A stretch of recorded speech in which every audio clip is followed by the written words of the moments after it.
Well, hello everybody, and welcome back to G Bear's Off-Grid Ways, a homestead in the desert.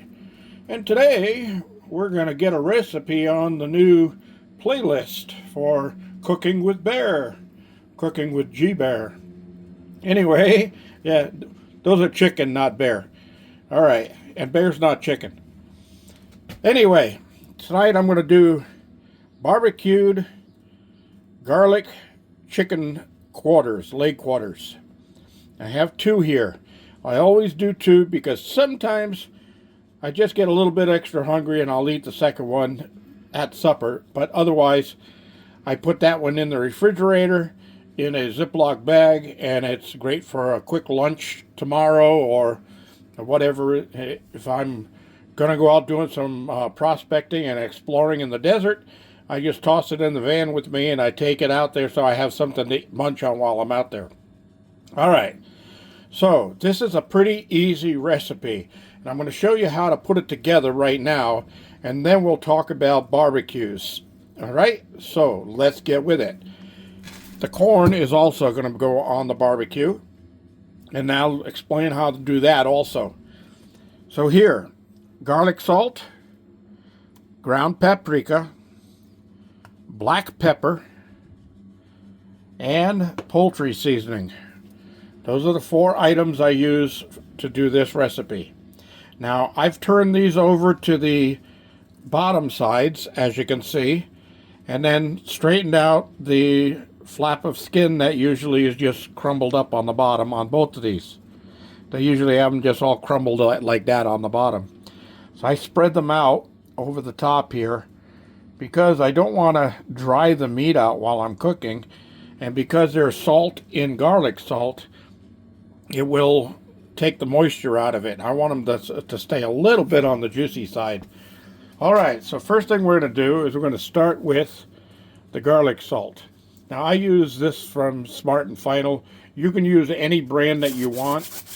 If it's got stuff inside of it like parsley flakes and that stuff, you want to shake it up before you use it, because sometimes things settle out. The heaviest will go to the bottom, just like gold panning. All right, so we're going on the sprinkle side. Now, you could just dump this over and you'd be in big trouble because you'd have a lot on there. So the way I do this is I rotate the unit sideways and bring it up until it's close to the cover with the holes over to one side. And then I just tap on the cover and you'll see it sprinkle out.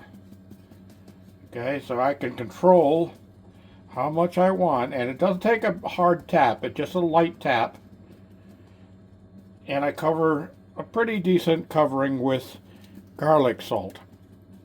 Okay. All right.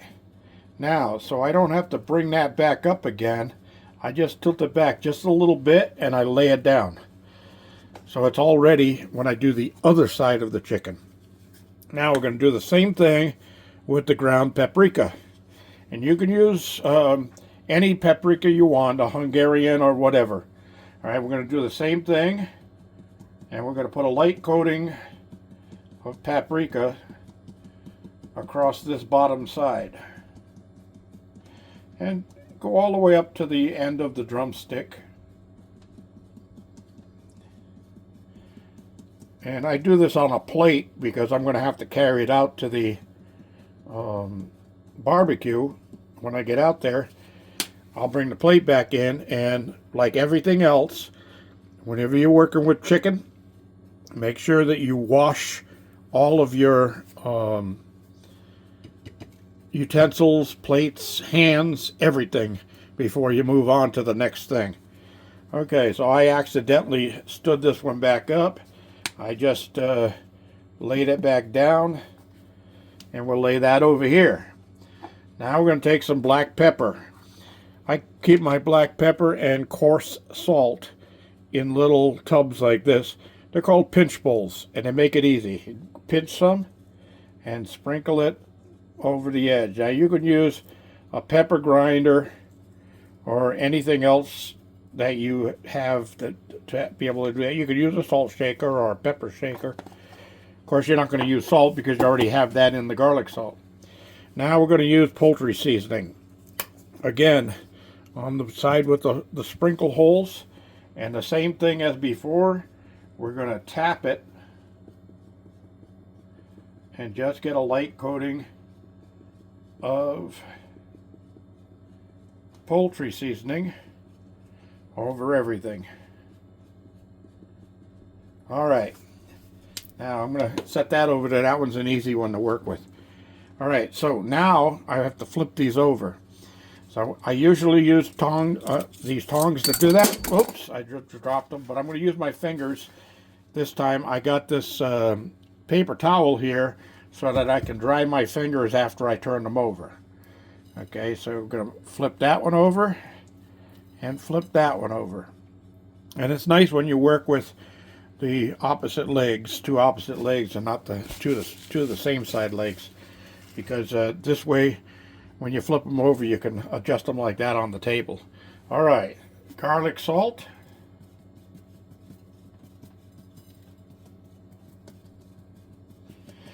If you really like the garlic flavor, you can also use garlic powder to enhance the garlic. All right, so we're done with that one. We're going over to this one. Paprika.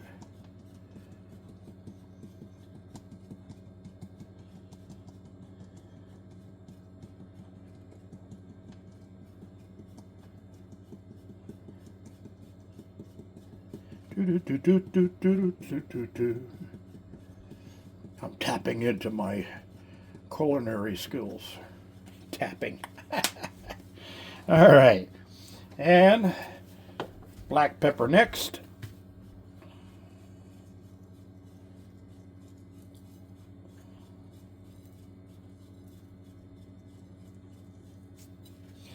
And poultry seasoning as the last item. And be careful not to put too much poultry seasoning. It just gives it that little extra layer of flavor. But you don't need a lot of it. All right, that's it. They're ready to go on the barbecue. So before we get into the barbecue part of it, I do want to say I've been asked a lot of times for barbecues, charcoal or propane. Which do you prefer? Well, I have both. And I have charcoal smokers and hardwood smokers and all that stuff. I also have propane smokers. The idea behind which barbecue you want to use is what kind of flavor you're going to use. Now, if you're cooking with propane, the only flavor you're going to add to your food is what you just put on there, the seasonings. That's it. Unless you add smoker chips or something like that in a piece of aluminum foil, you can add that over the burner, and it'll add a little smoky flavor to it. But if you really want good barbecue flavor, you have to go with charcoal. And a lot of people say, well, I don't want charcoal. It's got petroleums in it and all that stuff. Don't buy the cheap charcoal. Get yourself some good Kingsford charcoal. You'll be happy. It burns better, burns cleaner, burns longer, and it's more consistent heat per briquette. Unlike the others, when you're done barbecuing with cheap charcoal, you'll find half the briquettes in there are only halfway burnt through, or they're hollowed out on one side where they burnt out on one side and they left an eggshell type. That's ridiculous. It's not worth your money and your time. You don't get consistent heat. You don't get good cooking. Go with some good Kingsford. You'll be happy. All right. You can also make your own charcoal, and we'll get into that in another episode. But for right now, these are ready. So I'm going to go outside, light the barbecue, and get it prepared. And then I'll come back and I'll show you how that's all done. So stand by. Okay, everybody. I'm outside at the barbecue, and as you can see, I preheated it, and it is way up there at the 600 mark. I have both burners. This is a 2-burner unit. I have both burners on high right now, And I do that to burn off any impurities that might be on the grill from sitting or from last time cooking or anything like that. So next thing I'm going to do is shut off this side, the left side, and leave the right side burning. And then I get in here and do a little bit of cleaning. It won't take much because I usually do this as soon as I take everything off. Make sure that everything is clean. I don't like leaving food particles behind because it might attract some unwanted critters, if you know what I mean. All right, so one burner on one side is burning, the other side is off completely. The reason you do that is you want indirect heat on this cooking. If you don't, if you put them over the flame, the fats are going to drop out and going to cause a flash up, and you're going to burn your chicken. So what we're going to do is take the chicken here, and I put the smaller one to the closest, the smaller one to the furthest, and then the larger one to the closest of the heat on this unit. All right, now I'm going to close that up, and that's it. And you can see it already dropped down to about 475 on the gauge, just from having it open for a little while. And it's going to drop down some more because I only have one burner going, and there's a little breeze out here. And the back of this barbecue is open. It's got a vented area back there, so it runs out pretty good. Now what I got to do is take my plate and my tongs inside and give them a good washing. In the meantime, this is just going to sit out here for 1 hour.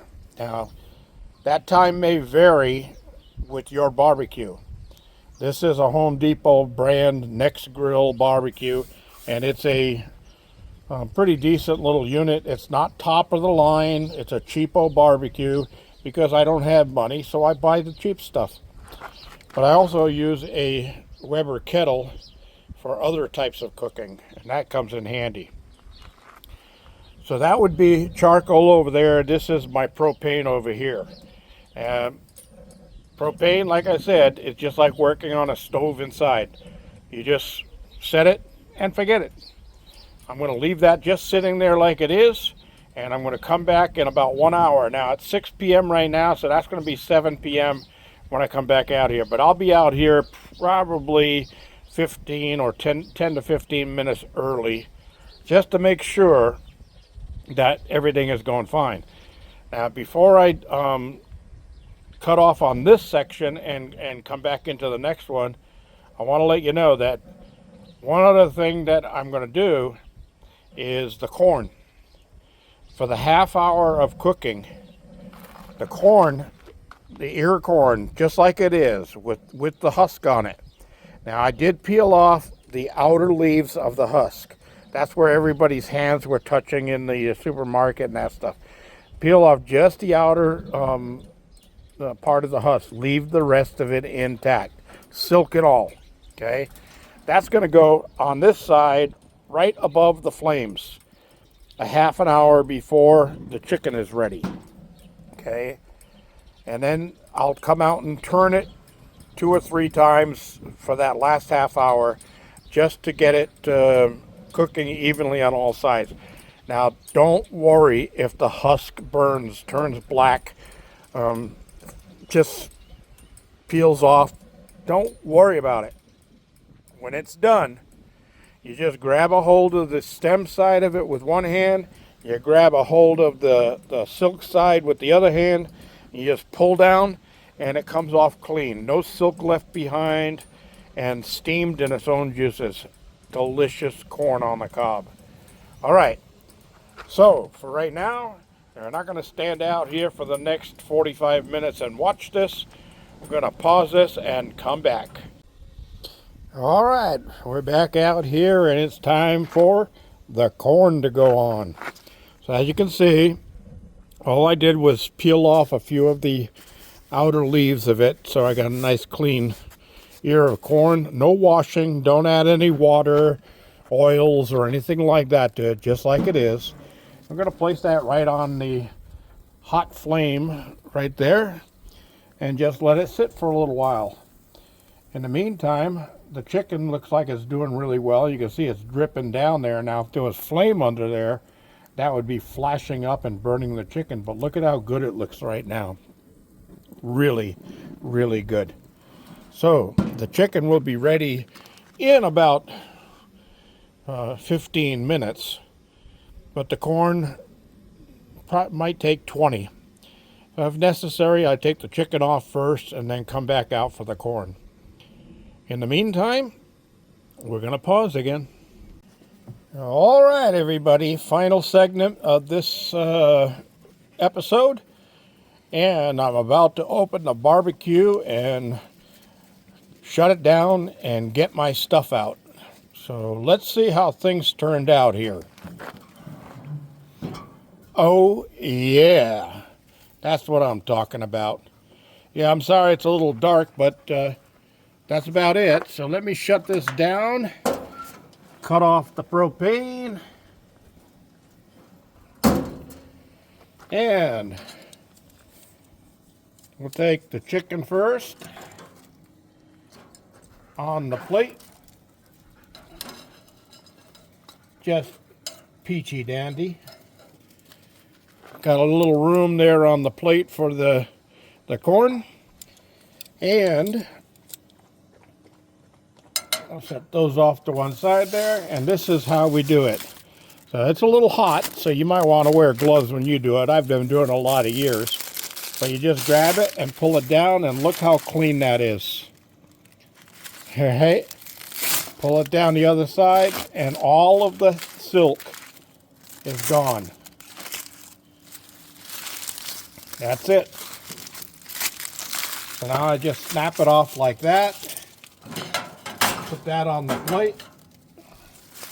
And all of this stuff would go in the compost tomorrow.